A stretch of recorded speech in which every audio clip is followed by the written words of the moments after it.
Okay, so now we have just accessed the port, so now we are going to learn how to draw blood from the portacath. This would be used on your patients that have access to save sticks. A lot of times when people have ports, it's because they are a hard stick or they're undergoing therapies that kind of wreck the veins, so we wouldn't want to have to keep sticking them, so we can draw blood straight out of there.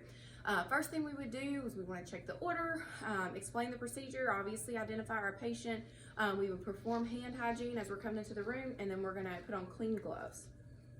Okay, we're going to get our gloves on.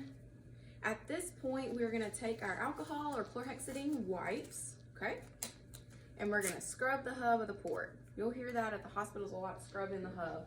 So we'll take this, obviously this little pigtail has been all over the patient, so we're going to really scrub it. We're going to get down in there, scrub all the way down.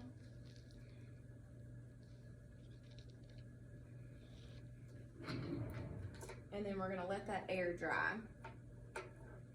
So while it's drying, when it dries, we are going to go ahead and hook up our saline, and we're going to unclamp.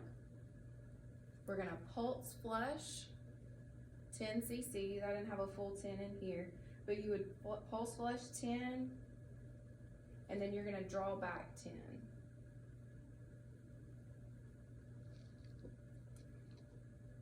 When you draw back that 10, you're going to discard that. So we're going to take that and we would throw it wherever you would discard, whether it be in the sharps container or if they have another box that you put that in.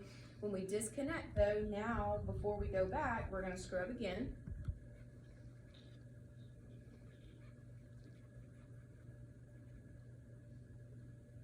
Okay, and while that's dry, we're going to grab our needleless blood device, and that just hooks on just like a syringe would.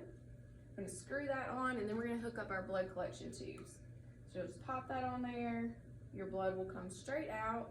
We never had to stick the patient. They're not uncomfortable. This is not a sterile procedure, just a clean procedure. So we've got our blood. We'll gently agitate that so it doesn't clot or hemolyze. Set it to the side. You grab a clean alcohol or chlorhexidine. We're going to scrub again. While that's drying, we're going to grab another saline. Make sure we don't have any air in it. Hook that up, and we're going to pulse flush for 10. While we're pulsing, we're going to clamp. Okay, so we're done with that. Disconnect everything. You're going to label your blood tubes, patient name, date of birth, whatever identifiers the hospital requires. You're going to stick them in your biohazard bag. Usually you'll have a printed order requisition for the lab, and then you'll take it down to the lab and they can run the blood for you. Alrighty, we're going to pause again, and then we're going to deaccess the port.